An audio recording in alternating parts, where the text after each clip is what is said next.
Hey folks, got a ukulele and wonder which mic to use to capture that bright, happy sound?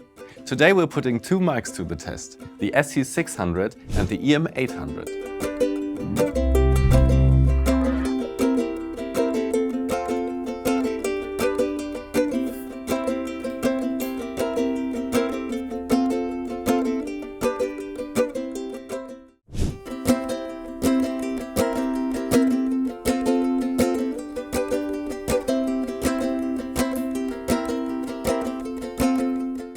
Both are cardioid condenser mics.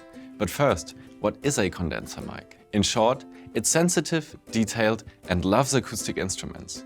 Unlike dynamic mics, which are tough and often used live, condenser mics are all about capturing those delicate textures, like the gentle pluck of a nylon string or the sparkle of your ukulele's high end. Cardioid refers to the mic's pickup pattern. It hears mostly what's in front and not much from behind. Why is that great? Because it helps you isolate your ukulele sound even if you're in a not-so-perfect room. Here's how to mic your ukulele.